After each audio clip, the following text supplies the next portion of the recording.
Okay, hello everyone. We are continuing with grade 12 physical sciences paper 2 from November 2023. This is the long question section. Previously, we've done the multiple choice section in a separate video and question 2 in a separate video as well. And now we're moving on to question 3. So, question 3, diving straight into it. The relationship between the boiling point and the molecular mass of aldehydes, carboxylic acids, and primary alcohols is investigated. Curves P, R, and S are obtained. All compounds used are straight chain molecules. Okay, so it's important just to note they give us this piece of information, straight chain molecules. Why is this important? Well, the trends in boiling point can change if you have branches in your molecule. Branches lead to ineffective packing and unequal distribution of intermolecular forces, which can drastically change the trends in boiling points. So they just give us this piece of information, so we know we don't have to worry about that. We can just apply the general expected trends. So that's useful, just to keep that in mind. So they give us a graph. Um, yeah, Next, the first question, define the term boiling point. So there's quite a couple of different ways to define this, but your answers must definitely include uh, two key phrases. The first one is that boiling point always happens at some temperature, right? So your answer definitely has to have temperature. So the boiling point of a molecule is at some temperature. For water, we know at sea level, it's about 100 degrees. For us, a bit above sea level, it's actually a bit below that. So it's the temperature at which the vapor pressure equals the atmospheric pressure. Vapor pressure, okay, that's the next key phrase, equals atmospheric pressure. If I can spell equals atmospheric pressure. So this is why boiling points change depending where you are. If you're closer to sea level, atmospheric pressure is slightly higher, so boiling points are actually at higher temperatures. If you're a bit above sea level, like on a mountain or something, or yeah, then the atmospheric pressure is a bit lower, so it takes less time for vapor pressure to equal atmospheric pressure, and that happens at a lower temperature. So, however you describe your boiling point, you just need to make sure that you talk about temperature, you talk about vapor pressure, and you talk about atmospheric pressure. Those are the key words to get the full marks. All right.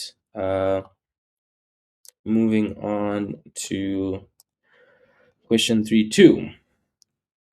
Write down the conclusion that can be made from curve P. So let's have a look.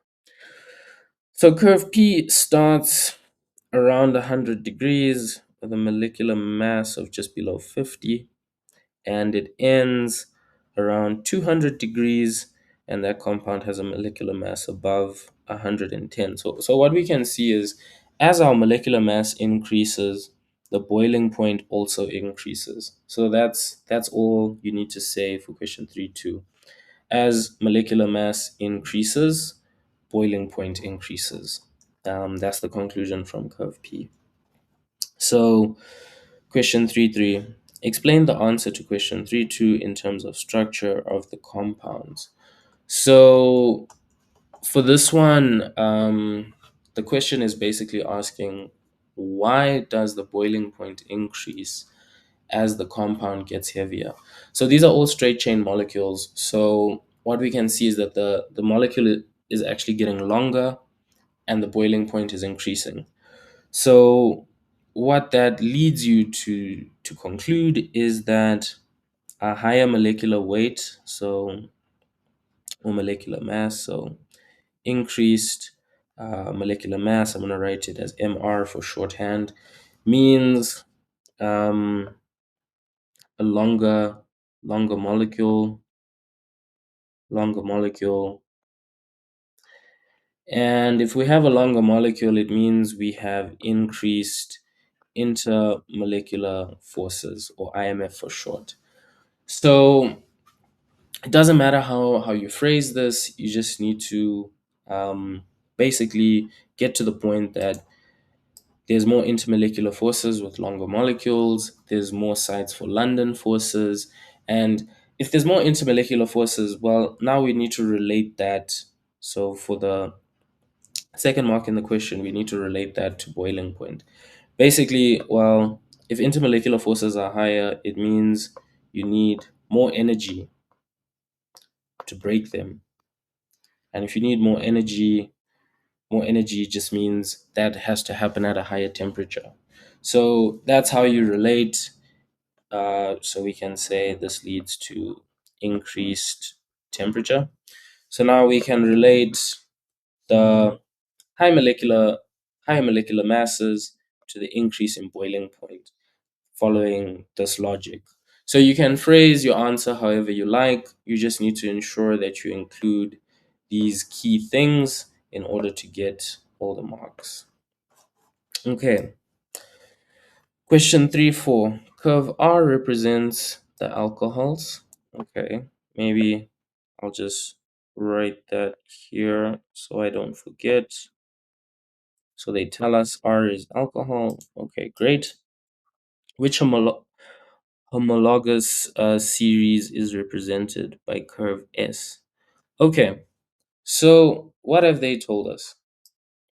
We have carboxylic acids, primary alcohols, and aldehydes. Um, so if R is alcohols, then what is S? Is basically what the question is saying. So carboxylic acids, if we just remind ourselves, have the functional group C double bond O O H. Alcohols C O H, and aldehydes C double bond O H. So what we can see here is that carboxylic acids and alcohols have got this OH bond, which means they're capable of hydrogen bonding. But aldehydes aren't. The H is bonded to the carbon, not the oxygen. So aldehydes don't have hydrogen bonding, and hydrogen bonding is one of the strongest intermolecular forces. So we would expect aldehydes to have lower boiling points than both alcohols and carboxylic acids, which means S has got to be the aldehydes.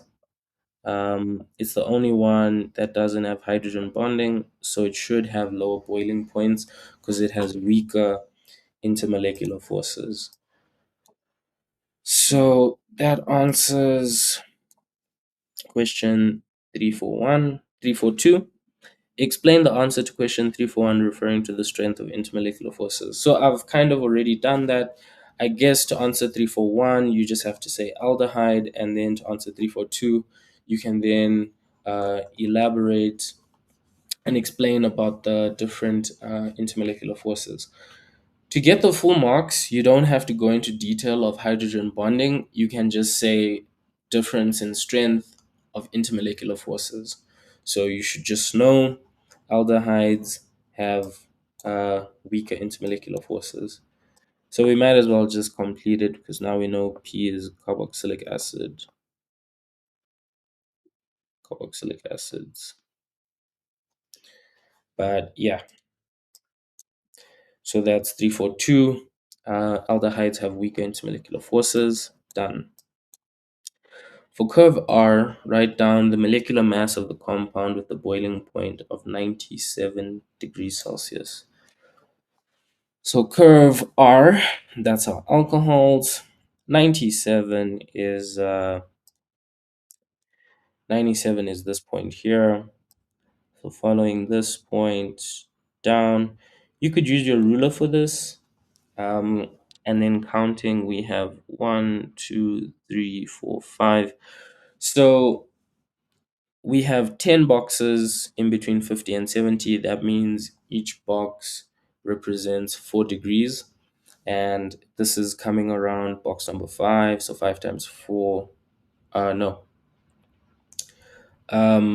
This is 60, basically. Each box represents 2 degrees, not 4. So 5 times 2 is 10. 50 plus 10 gives us 60. So we know that for curve R, the compound with a molecular mass of, or boiling point rather, of 97 degrees has a molecular mass of 60. All right. So we can just write this in here, 60. Mm, so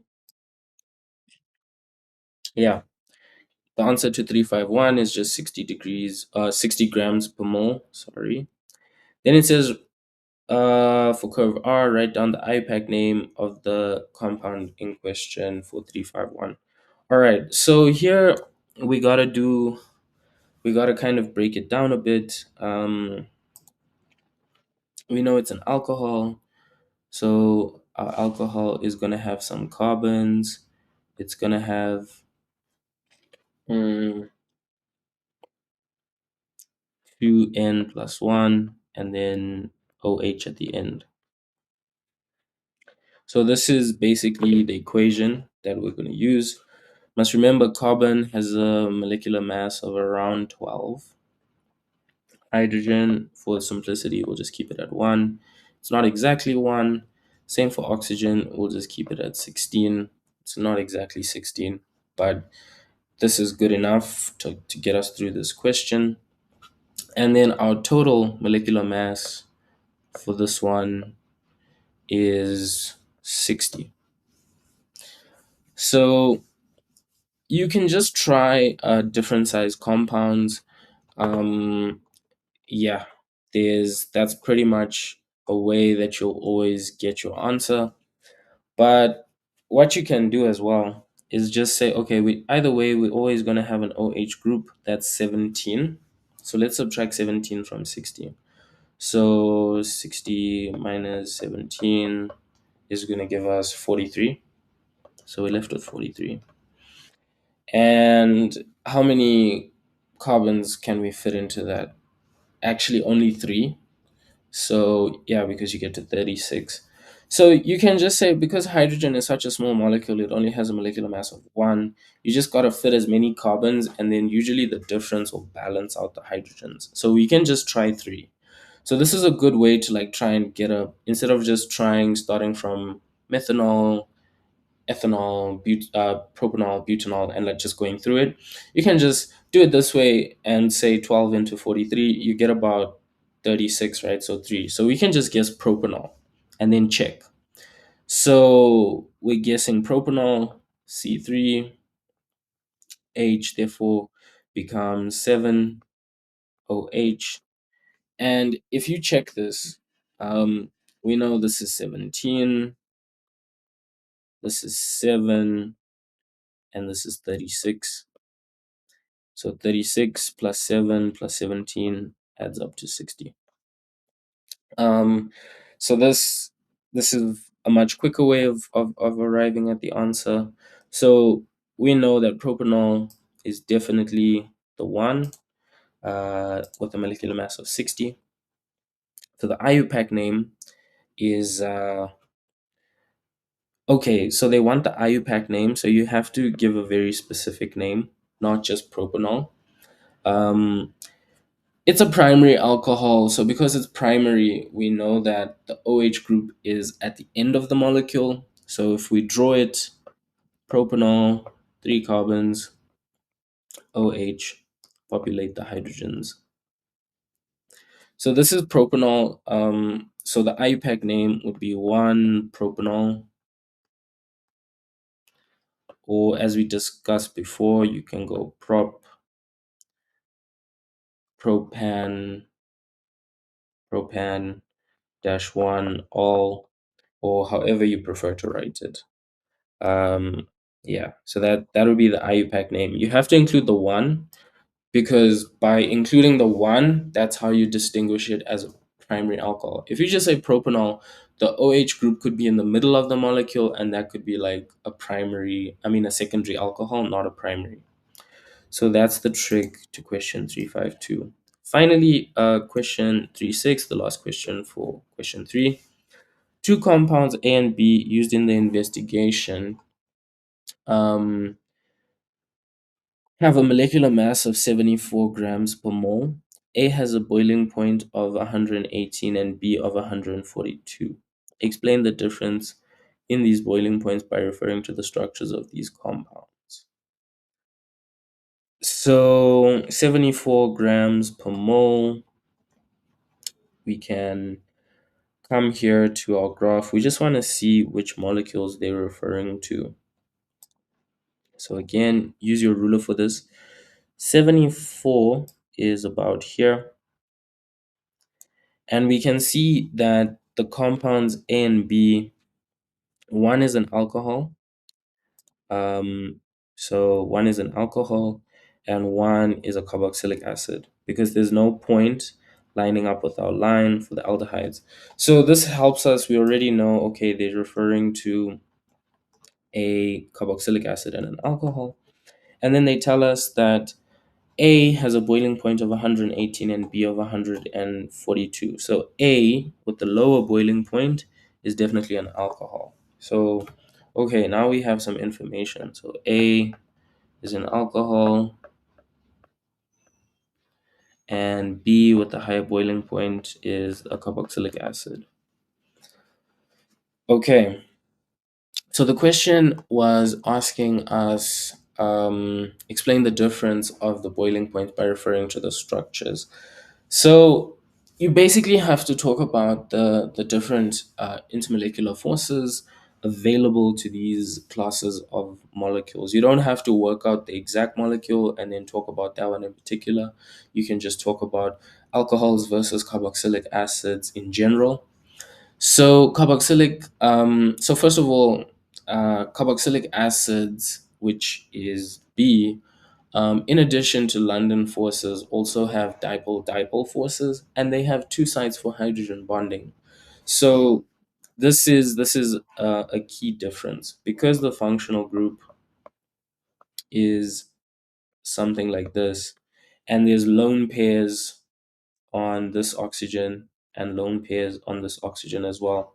There's two sites for hydrogen bonding to occur, unlike in an alcohol where there's only one oxygen. So there's only one site for hydrogen bonding to occur.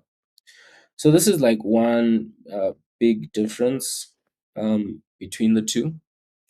Um, Alcohols do have London forces and dipole-dipole forces as well, but they only have one hydrogen bonding site between the molecules. So that's how you reach the conclusion that intermolecular forces in carboxylic acids are stronger and more energy is needed to overcome them, hence the higher boiling point.